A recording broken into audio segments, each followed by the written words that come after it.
Les mods Minecraft n'auraient jamais dû exister. Oui, tu as bien entendu. Aujourd'hui, je vais t'expliquer pourquoi ces petits fichiers bizarres qu'on télécharge parfois sur des sites louches auraient pu complètement détruire Minecraft. Mais spoiler, ils l'ont aussi sauvé. Bref, on part dans l'histoire complètement folle des mods Minecraft. Retour en 2009.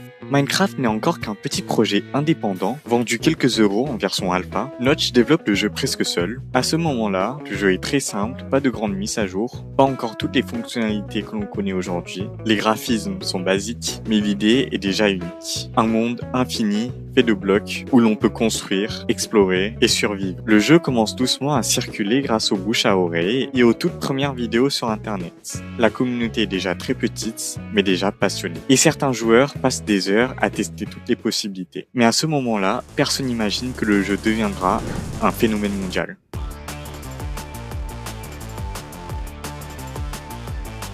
Très vite, les premiers forums commencent à parler de Minecraft. Des joueurs partagent des images et des vidéos, et de plus en plus de personnes commencent à découvrir le jeu. Mais les joueurs passionnés commencent à découvrir ce qui se passe derrière le jeu. Ils ouvrent les fichiers, explorent le code, et tentent d'y ajouter leurs propres idées.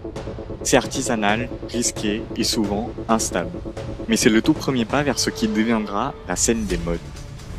Parmi ces premiers essais, certains mods marquent déjà les esprits. Too Many Items, qui est l'ancêtre de Just Enough Items, que vous connaissez sûrement si vous jouez en modé. C'est l'un des mods les plus connus d'aujourd'hui. Ou encore Single Player Commands, qui donne accès aux commandes avant l'arrivée de la vraie console de commande. Mais à cette époque, installer un mod est une véritable épreuve. Il faut modifier manuellement les fichiers du jeu, sans outils, sans guide clair, une erreur, et Minecraft refuse simplement de se lancer. C'est un monde de passionnés, réservé à ceux qui ont la patience et le courage de prendre le risque. Mais en 2011, Minecraft prend de l'ampleur, la communauté grandit, les vidéos se multiplient et les mods attirent de plus en plus de joueurs. Mais un problème persiste, la compatibilité. Installer un seul mod demande déjà de la patience. En combiner plusieurs relève de l'exploit. La plupart du temps, le jeu finit par planter. C'est dans ce contexte qu'un développeur passionné, connu sous le nom de Lex Manos, décide d'agir. Lui aussi il aime les mods, mais il est lassé de passer plus de temps à corriger des erreurs qu'à jouer. Alors il se lance dans un projet ambitieux, créer une base commune, un outil qui permettrait aux mods de fonctionner ensemble.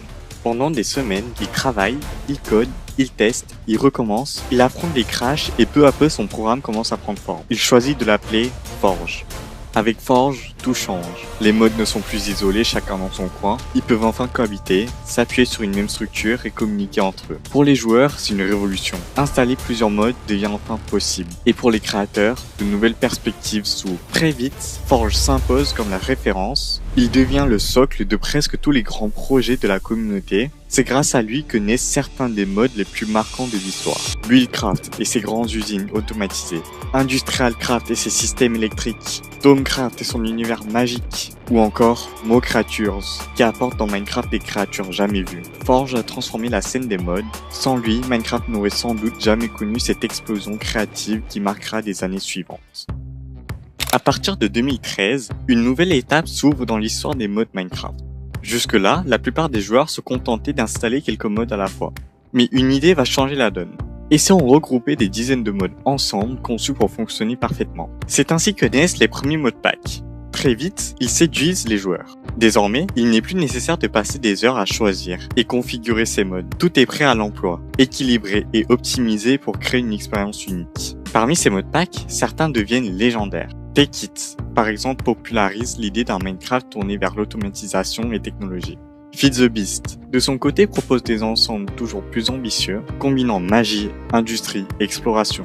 Et puis il y a Sky Factory, une expérience radicale différente, où l'on commence seul sur un arbre posé au-dessus du vide pour peu à peu bâtir une civilisation entière. Ces modpacks marquent un tournant. Ils ne se contentent plus d'ajouter quelques éléments au jeu. Ils transforment Minecraft en une multitude de mondes parallèles, chacun avec ses règles, ses objectifs et son ambiance propre. C'est aussi l'âge d'or des vidéos et des séries Minecraft sur YouTube. Les modpacks deviennent des terrains d'aventure parfaits pour les créateurs de contenu qui y trouvent des histoires à raconter, des défis à relever et un public toujours plus large. À cette époque, les mods ne sont plus seulement des ajouts techniques. Ils deviennent des expériences complètes capables de redéfinir entièrement le jeu.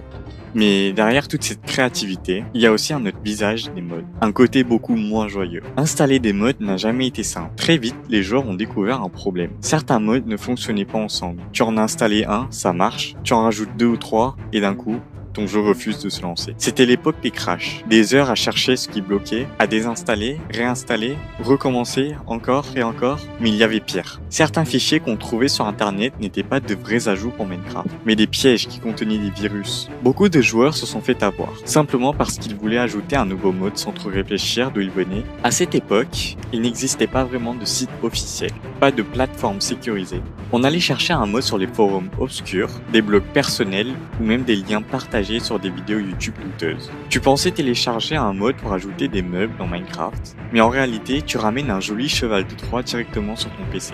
Certains de ces faux mods étaient juste agaçants. Ils faisaient planter ton jeu ou corrompaient ta sauvegarde. Mais d'autres étaient bien plus dangereux. Virus, logiciels espions, pubs forcées qui envahissaient ton navigateur. Pour un simple bloc en plus dans Minecraft, tu pouvais littéralement détruire ton ordinateur. C'est aussi ça qui a poussé la communauté à s'organiser. Petit à petit, les sites fiables comme Planet Minecraft ou plus tard CurseForge se sont imposés comme référence. Ces plateformes permettaient enfin de télécharger des mods en toute sécurité, avec des vérifications, des notes et des avis. Enfin, un autre problème est vite apparu, les mods abandonnés. La plupart étaient créés par une seule personne pendant son temps libre, et si cette personne décidait d'arrêter, le mod disparaissait avec elle. Des projets énormes qui avaient des milliers de fans se sont ainsi arrêtés du jour au lendemain. Tout ça montre une chose, les mods ont rendu Minecraft incroyable, mais ils l'ont aussi rendu fragile. Derrière chaque monde magique, il y avait toujours le risque que tout s'effondre. Aujourd'hui, les mods Minecraft ne sont plus du tout comme à leur début. On est loin de l'époque où il fallait bidouiller avec des fichiers et espérer que tout marche. Grâce à Forge, puis à d'autres outils comme Fabric, installer des mods est devenu bien plus simple. En quelques clics, tu peux transformer complètement ton jeu, ajouter de nouveaux monstres, des dimensions entières, ou même des systèmes techniques complexes qui n'existent même pas dans Minecraft officiel.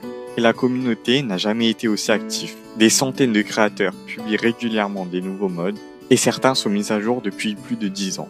Certains projets sont même devenus tellement grands qu'ils ressemblent à des jeux entiers dans Minecraft. Mais ce n'est pas tout.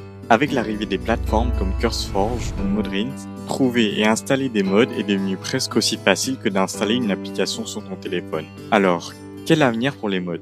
On peut imaginer que dans les prochaines années, ils iront encore plus loin, plus beau ou plus complexe. Une chose est sûre, sans les mods, Minecraft n'aurait jamais eu cette longévité incroyable.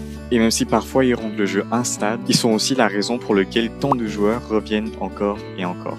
Les mods ne sont pas seulement des ajouts, ce sont des morceaux de passion créés par les joueurs pour les joueurs. Et c'est peut-être ça, la vraie magie de Minecraft.